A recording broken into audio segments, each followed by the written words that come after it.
Hey everybody, it's John, your co-host of Kindred Spirits. We've got another trip to the archives. This week we have our interview with Ashley Sanchez. This interview was fun, and also I referenced her rolling her sleeves up, and then it's something she never did ever again, except for maybe once or twice. So was it this interview that did this? I don't know. Maybe.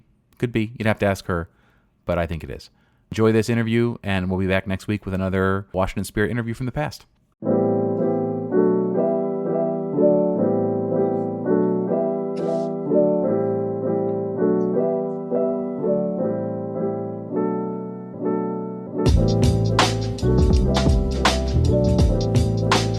Welcome to RFK Refugees Podcast. This is the third episode of the week. Third episode of the week, which is a lot of episodes. So thank you if you've listened to all three. Very excited for this week's episode. We've got Ashley Sanchez of the Washington Spirit. Ashley, thank you for joining us.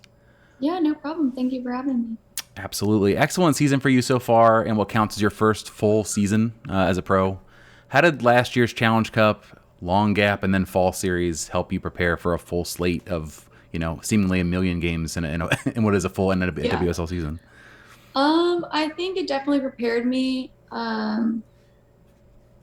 because I was able to get some games under my belt, and that was really helpful going into a real season. I think I was just super excited last year to finally just get in a game, but yeah, I mean, we had some really good competition, and I think although it wasn't a full season, it definitely prepared me for what it was about to happen next year. So the only bummer, right, is that you didn't have. I feel like the good thing that happens to rookies in the first full season is they hit that sort of wall. There's a lot more games than a college season, so you sort of get acclimated to that. But you didn't really get that. This is that year for you. So now you're going into the real thick part of the season in the heat, and now you're getting to do that now. Yeah. Oh, well, I guess. Hopefully I won't hit that wall. Yeah, you haven't hit it yet. So how are you carrying the heavy burden of the Future Legend Award from the Challenge Cup last year? Have you planned any sort of Hall of Fame speech? It's a heavy mantle to carry, I feel like, for any player. No, honestly, after last year, I haven't really thought about it at all this year. So I'm a new year. No, real season. I think I'm just trying to get better than I was last year. I just love the name of the award. They could not have picked a headier title for the award. Future GOAT, definitely MVP of the season for Future Legend. That's a great name for an award.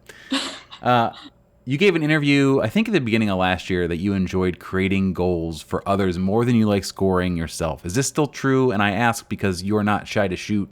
So far this season, you're certainly not. You're not wanting to score goals either. But do you still feel like that's secondary to setting somebody up? Yeah, I mean, I think they go pretty hand in hand because the way I look at it is an assist is just as good as a goal. But I think going off of last Challenge Cup and into the fall series, Richie was just I would get in these spots where I would beat a player in a box or something, and then I would take an extra touch and it was just shoot the ball you had wide open back post, near post, whatever. And so this year I was you know what, I'm just going to take some more shots and see what happens. So because I think I was just waiting for a perfect opportunity to take a shot, and sometimes it's you hit it and it goes in, and so yeah, obviously I still want to get some assists and stuff, and I feel I've been creating some good chances, but no one wants me to get an assist yet this year. So, yeah, I remember what you're talking about. Sort of for last year, it would seem like you were beating two people off the dribble, and then you were like, "I'm looking for a third. I'm in the box, but who else can I dribble past? Right? Somebody come on me here so I can dribble past you." 3 goals so far this season. I think you've been robbed a number of times. You could have had probably double that. I think in one game particularly, I'm thinking of a certain goalie making a free kick save that's I will think about, and I'm sure you are. Are you enjoying sort of your role? You're sort of you're a focal point of the attack, even as a young player on a very good attacking team. I feel like the style and the tempo and the formation really benefits your strength. So what's that like being your first full season? But it's very much I am the fulcrum of where this offense goes, and it's got to feel good.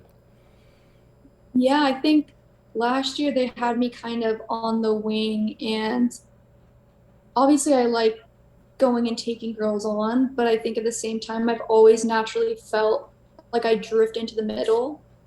And so I think this year, Richie gave me the go ahead to he's like, I just want you to get on the ball and, make stuff happen. And I think it's been really enjoyable. And I felt like it's my most natural position. So it's felt really good so far this season. This is the 9.5 role that he's talked about a couple times. Yeah. 9.5, 10. I don't know. He switches it every Numbers, game. Right? You're in the general middle of the field. And you're going where the ball is, basically. So in an interview you did, I think, with Black and Red United before this season, you talked about not really being concerned about being double teamed. And it feels like the move instead has been, in some games, the defense triple team, that too. However many people they want to. But it also seems like it's, they'll overload the middle with another defensive midfielder and try to force the ball outside of the wings, try to keep it away from you.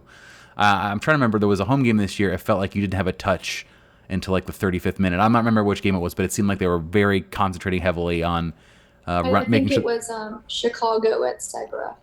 That sounds right. Yeah. Also kicking you a lot. I feel like your fouls suffered are kind of high.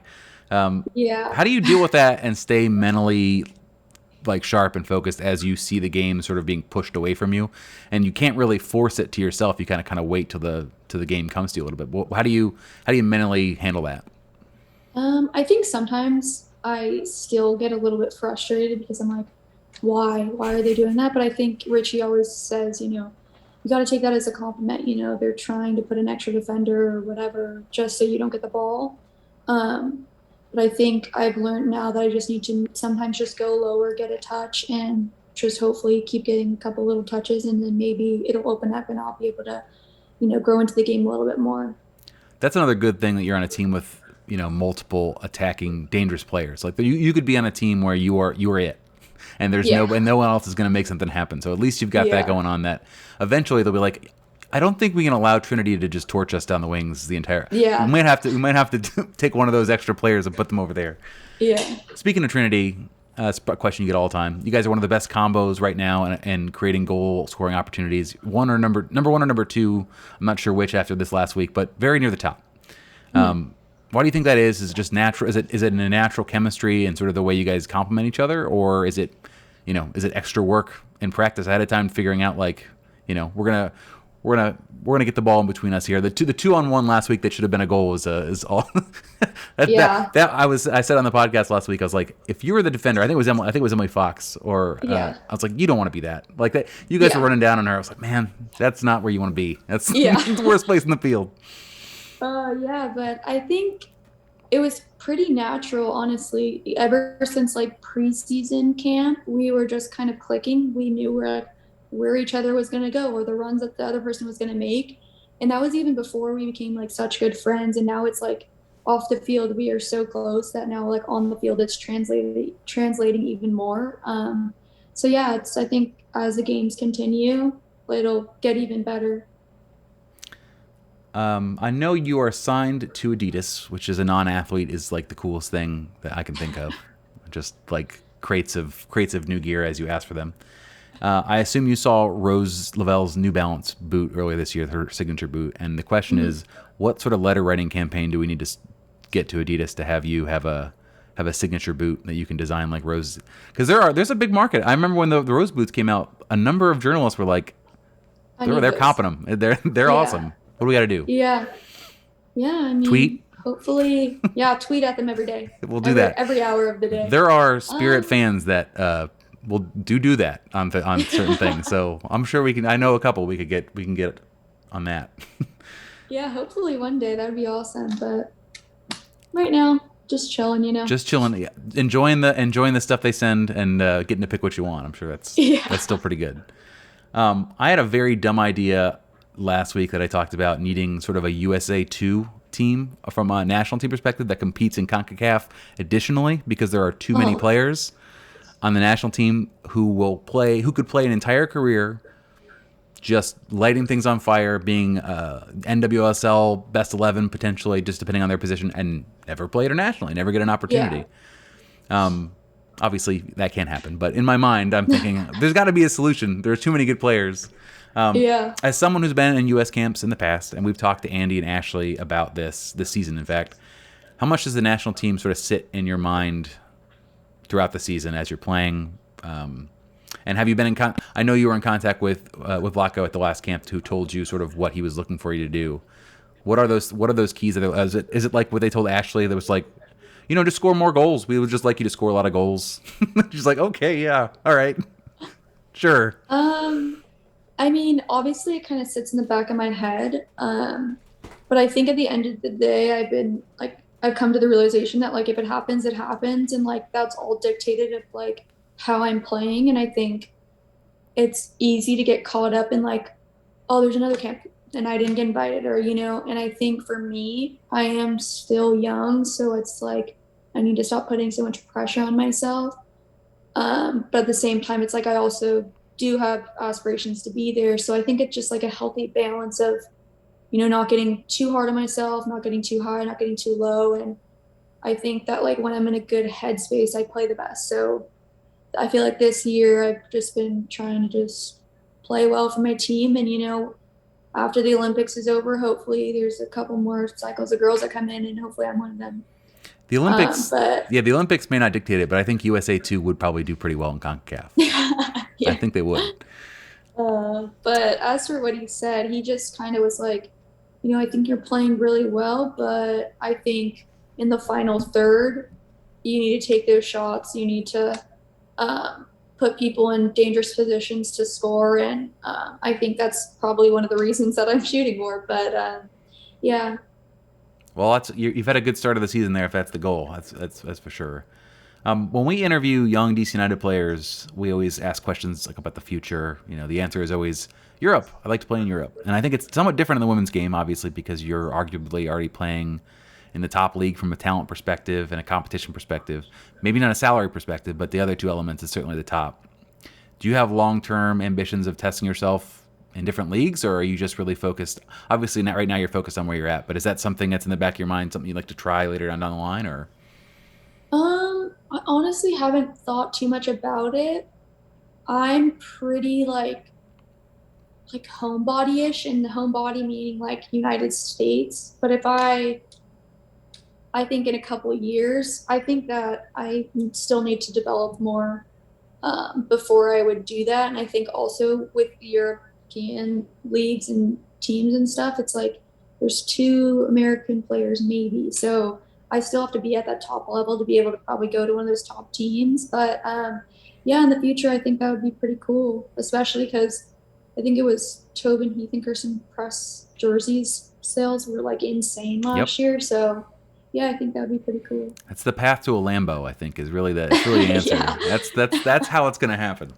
I appreciate you joining. I got one more question for you, just sort of a jokey question. You've got a pronounced preference for rolling your sleeves up real high. And even in college, that's been your move. Have you considered asking the equipment manager just to hook you up and just cut them off? Just either hem them at the line. Obviously, you got shirt sponsors that you got to deal with on there, but I know that's. I feel like that's a move of yours. Yeah, I honestly, I don't know why I do that. And people ask me all the time, like, why are you doing that? And I seriously don't know. It's just like kind of I think I feel kind of restricted. Maybe. Telling they got to cut the sleeves. The sleeves got to go. Cold, Spirit, cut the sleeves. Yeah, even when it's cold, I still roll them. So I'm like, I don't know if it's a comfort thing or like, how little kids, they have like weird stuff they do. Like my nephew like rubs on people's ears. Like I think that's like my comfort thing. I don't know. That's better than you rubbing on people's ears. If that's what it is, I think that's the way to go. Get a little weird. That would you'd have a hard time making friends on the team, I think, if that was your move. Ashley, thank you so much for joining the show. If people want to follow you on, so Tori Huster told us last time, if you want to help women's soccer, make sure you're following people on social media. That's the first thing that she's, other than buy tickets and buy jerseys and buy all that stuff. But where can people find you on? You're not on Twitter, right? I tried to find you to tag you in this. No, post. I'm not on Twitter, but I am on Instagram. Ashley.Sanchez. Easy to find. So make sure you're doing that, everybody. Don't have a TikTok either or a Facebook. So. Okay, well then you got one shot. If you're not on Instagram, you better make an account. You only got one thing to follow. That's so right. Keep it simple. Thank you again for joining everybody for joining our 3rd episode of the week. This will come out, if I can edit it in time, hopefully Thursday night to our Patreons and to everybody else on Friday. If you're hearing this on Friday and you'd like to hear it earlier, go to patreon.com/RFK Refugees and join us that way. We look forward to some games this weekend. We'll have a show Monday night live, 8:30, as we always do, covering the games of the weekend. And we'll see you then. Vamos.